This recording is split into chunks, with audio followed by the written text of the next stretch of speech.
Oi, pessoal, tudo bem? A figura de Jesus Cristo é central para bilhões de pessoas, né? Mas quem é ele de verdade? Isso pode mudar e muito dependendo de para quem a gente pergunta. E hoje a gente vai mergulhar numa visão bem específica, a da Igreja de Jesus Cristo dos Santos dos Últimos Dias. Pois é, a pergunta que fica é: será que o Jesus que uma pessoa conhece é exatamente o mesmo em todas as vertentes do cristianismo? É isso que a gente vai investigar hoje, sabe? Olhando o que tem em comum e o que é bem diferente nessa fé. Certo, então vamos lá. Antes de a gente pular direto para as diferenças, é super importante a gente entender que existe uma base, um terreno comum, sabe? Que conecta os santos dos últimos dias com a maior parte do mundo cristão. E esses pontos em comum que a gente vê aqui são bem familiares para muita gente. Para eles, Jesus é, sem a menor dúvida, o Filho de Deus, que nasceu da Virgem Maria, viveu uma vida perfeita, sem pecados, fez milagres, tudo aquilo. Morreu na cruz e, claro, ressuscitou. Esse é o alicerce, a base de tudo, tanto para eles quanto para a maioria dos cristãos. Agora aqui a coisa começa a ficar bem interessante. O conceito da expiação. Isso aqui é o pilar de tudo. E para eles não se resume só à crucificação, não. A teologia deles dá um foco muito especial para o sofrimento no Jardim do Getsêmani. Eles acreditam que foi ali que Jesus começou a tomar para si as dores, os pecados de toda a humanidade. É como se fosse um processo que começa no jardim e culmina na cruz.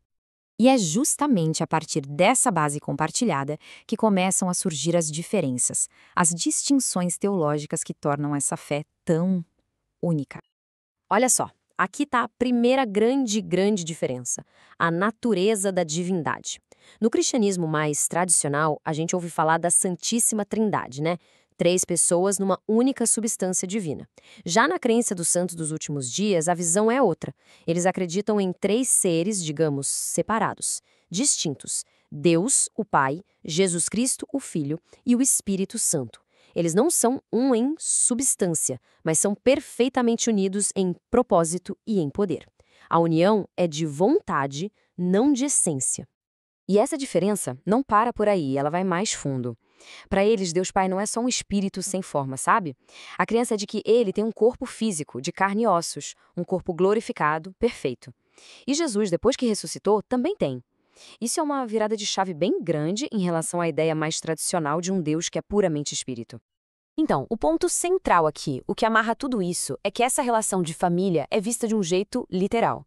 Quando eles falam que Jesus é o Filho de Deus, não é só uma metáfora, é no sentido mais direto que se possa imaginar. E essa ideia, aliás, se estende para toda a humanidade. A doutrina deles diz que todos nós somos, na verdade, filhos espirituais de Deus. Ok, agora a gente chega numa das crenças, talvez a mais marcante, a mais singular dessa fé. A ideia de que a história de Jesus não ficou só lá no Oriente Médio. Ela atravessou o oceano. É isso mesmo. O livro de Mórmon, que para eles é uma escritura sagrada, traz uma narrativa surpreendente. A de que o ministério de Jesus não acabou em Jerusalém. Depois de ressuscitar, ele teria visitado os povos que viviam aqui, nas Américas Antigas. E o que ele fez nessa visita? Bom, a narrativa conta que ele fez basicamente o mesmo que fez na Judéia. Ensinou o evangelho, curou os doentes, organizou a igreja dele, chamou discípulos. O ponto principal, como a gente pode ver aqui, era mostrar que Jesus é o Salvador de todos, em todos os lugares, não só de um povo ou de uma região específica. Certo. A gente já viu a teologia, as crenças, mas e na prática? Como é que tudo isso impacta a vida de um membro da igreja? Vamos ver como essas ideias todas moldam o dia a dia e o propósito de vida deles. Muita gente com certeza já viu esses jovens missionários de camisa branca e gravata andando pelas ruas. Pois é, esse serviço, que para os rapazes costuma durar 2 anos, está ligado diretamente a essa teologia que a gente acabou de ver. O grande objetivo é exatamente esse: compartilhar com o mundo essa visão tão específica sobre o Salvador e o evangelho dele. Esse slide aqui mostra um conceito que é simplesmente fascinante. A ideia da salvação não como um ponto final, mas como um caminho, uma jornada. Graças à expiação de Cristo, a humanidade pode não apenas ser salva do pecado, mas também continuar aprendendo, continuar crescendo e progredindo para sempre, buscando se tornar cada vez mais semelhante a Deus. É uma jornada contínua, não um destino final estático. Então, nessa visão, o papel de Jesus se torna ainda maior. Ele não é só o Salvador que resgata do pecado e da morte. Ele é o modelo, o guia, o mentor para uma jornada infinita de crescimento, ajudando cada pessoa a alcançar seu potencial divino. Para a gente fechar, então, a visão dos santos dos últimos dias sobre Jesus é uma mistura bem interessante do que é familiar com o que é único. Ele é o Salvador, o Redentor, o Filho de Deus, como em todo o cristianismo.